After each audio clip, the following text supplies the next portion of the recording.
Selamat datang di channel ini, rekan-rekan sekalian, khusus para tenaga honorer teknis administrasi. Video ini kita sedikit membahas kisi-kisi materi soal P3K, penata layanan operasional atau teknis administrasi. Soal-soal ini nantinya akan menjadi bahan bagi rekan-rekan sekalian dalam rangka pelaksanaan pengangkatan honorer menjadi P3K. Nah, rekan-rekan, untuk mendapatkan paket lengkap Bank Soal ini, rekan-rekan silakan menghubungi admin kami untuk seluruh jabatan, apakah itu honorer guru, kesehatan, teknis administrasi. Silakan menghubungi admin kami, yang link WA-nya nanti akan saya bagikan di deskripsi grup atau di kolom komentar. Nanti admin akan memberikan petunjuk bagaimana mendapatkan layanan Bank Soal pengangkatan honorer menjadi P3K.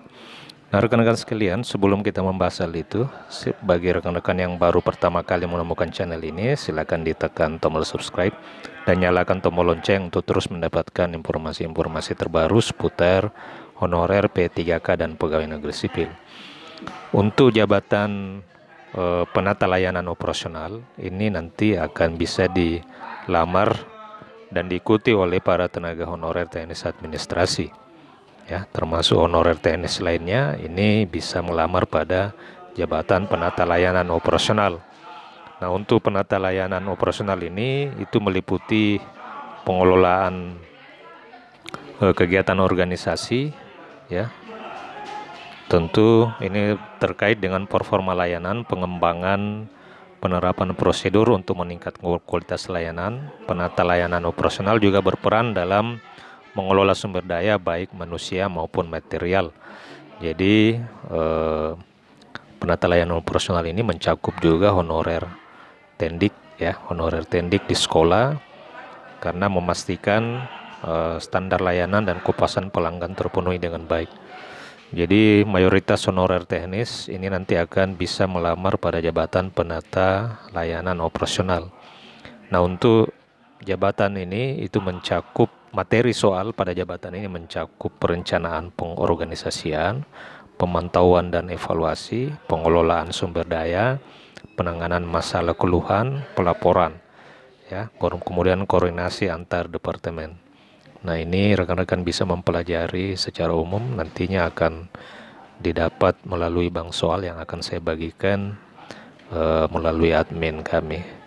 Kemudian rekan-rekan, ya, kita langsung saja untuk sedikit membahas terkait dengan beberapa kisi-kisi soal P3K terkait dengan penata layanan operasional, ya. Untuk soal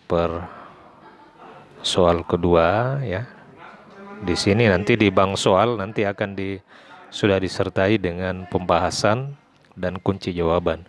Jadi rekan-rekan tidak hanya mengerjakan soal, akan tetapi juga mempelajari sedikit teori atau materi terkait dengan hal-hal penting di dalam penata layanan operasional. Nah, di sini ada administrasi perkantoran, apakah berhubungan dengan penata layanan operasional? Sebenarnya prinsipnya hampir sama antara administrasi perkantoran dan penata layanan operasional. Nah, rekan-rekan sekalian, untuk jawaban soal nomor 2, ya. Di sini ada soalnya, apa tujuan utama dari administrasi perkantoran? Jawaban A, meningkatkan keamanan dokumen. 2, mengatur struktur organisasi.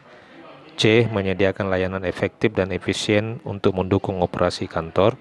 D, menyusun agenda rapat. E, mengelola waktu dan jadwal. Kira-kira jawabannya apa? Silakan dijawab terlebih dahulu, 5 detik. Nah, rekan-rekan, untuk tujuan administrasi perkantoran tentu meningkatkan keamanan dokumen.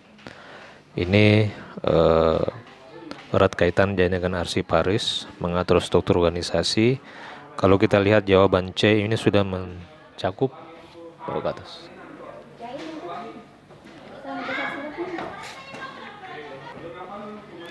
Kalau kita melihat jawaban nomor C, ini sudah termasuk, ya, keseluruhan, yakni menyediakan layanan efektif dan efisien untuk mendukung operasi kantor. Jadi agenda rapat ini sudah termasuk kepada menyediakan layanan, mengelola waktu dan jadwal sudah termasuk kepada menyediakan layanan. Jadi jawaban yang paling tepat adalah C, menyediakan layanan efektif dan efisien. Kita lihat di pembahasan, tujuan utama administrasi perkantoran adalah untuk menyediakan layanan yang efektif dan efisien guna mendukung operasi kantor sehingga tujuan organisasi dapat tercapai. Jadi rekan-rekan sekalian, di bank soal ini sudah kita siapkan sedikit pembahasan materi ya. Jadi rekan-rekan tidak hanya sekedar menjawab, akan tetapi juga ada pembahasan materinya. Kemudian pertanyaan ketiga, silakan nanti saya berikan kesempatan kepada rekan-rekan untuk melatih kemampuannya. Silakan dijawab dan dipilih dari pilihan A atau E. Soalnya adalah apa saja fungsi dari administrasi perkantoran? A. Pengaturan waktu dan jadwal. B. Pengelolaan dokumen dan arsip. C. Manajemen sumber daya manusia. D. Penyusunan laporan keuangan. E. Semua jawaban benar. Silakan 5 detik dijawab mana yang tepat untuk menjawab pertanyaan ini. Baik rekan-rekan, apa saja fungsi dari administrasi perkantoran? Untuk pengaturan waktu dan jadwal, apakah sudah termasuk fungsi perkantoran? Saya pikir itu termasuk bagian dari administrasi perkantoran. Kemudian pengelolaan dokumen dan arsip, manajemen sumber daya manusia, ini juga sudah termasuk administrasi ya. Penyusunan laporan keuangan sudah termasuk administrasi. Jadi kemungkinan jawaban yang paling tepat adalah semua jawaban benar. Kita lihat jawabannya memang fungsi pengaturan jadwal itu sudah termasuk fungsi administrasi, pengelolaan dokumen dan arsiparis, manajemen sumber daya manusia, penyusunan laporan keuangan. Pembahasannya seperti apa? Di sini kita sudah lihat bahwa fungsi administrasi perkantoran itu memang mencakup pengaturan waktu dan jadwal, pengelolaan dokumen dan arsip, manajemen sumber daya manusia, dan penyusunan laporan keuangan. Kita lanjut rekan-rekan di soal nomor 4 ya, soal nomor 4. Bagaimana struktur organisasi itu biasanya disusun? A. Berdasarkan lokasi, berdasarkan fungsionalitas, D. Berdasarkan warna, dan berdasarkan tinggi badan. Kira-kira jawabannya apa? Struktur organisasi perkantoran itu disusun ya, apakah berdasarkan lokasi, berdasarkan fungsionalitas? Tentu kalau kita lihat lokasi ini tidak mungkin, kemudian urutan abjad juga tidak mungkin, warna, tinggi badan tidak mungkin. Jadi jawaban yang paling tepat adalah berdasarkan fungsionalitas dari jabatan-jabatan yang ada di dalam organisasi itu. Oke, kita lanjut di soal nomor 5. Apa teknik pengarsipan yang umum digunakan? Ya, ini soal yang berkaitan dengan pengarsipan. Apa teknik pengarsipan yang umum digunakan? Yang jawaban A, pengarsipan horizontal, pengarsipan vertikal, pengarsipan diagonal, pengarsipan bulat, dan pengarsipan acak. Silakan rekan-rekan dijawab 5 menit. Kira-kira jawabannya seperti apa?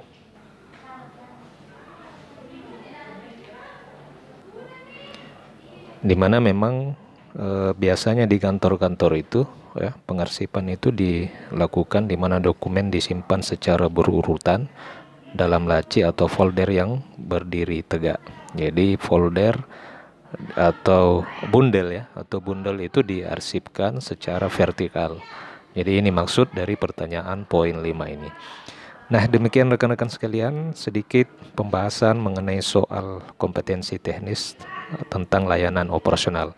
Namun perlu diketahui bahwa pada tahun ini untuk mekanisme kelulusan itu tidak menggunakan sistem passing grade. Artinya soal teknis, sosiokultural, wawancara maupun manajerial itu semua setidaknya rekan-rekan bisa mengerjakan mana yang terlebih dahulu untuk mudah untuk dikerjakan ya. Oleh karena tidak lagi menggunakan sistem passing grade, akan tetapi melihat perankingan, ya. Perankingan artinya nilai yang paling tinggi itu yang akan mendapatkan formasi sesuai dengan jumlah formasi yang ada. Jadi rekan-rekan sekalian, demikian pembahasan singkat terkait dengan materi teknis layanan operasional. Sekali lagi, bagi rekan-rekan yang ingin mendapatkan soal, kami akan membantu. Silakan menghubungi admin kami. Untuk seluruh jabatan-jabatan teknis, guru maupun kesehatan, kami siapkan. Silakan menghubungi nomor WA yang akan saya bagikan di nomor deskripsi ataupun kolom komentar video ini. Terima kasih, sampai jumpa di video berikutnya.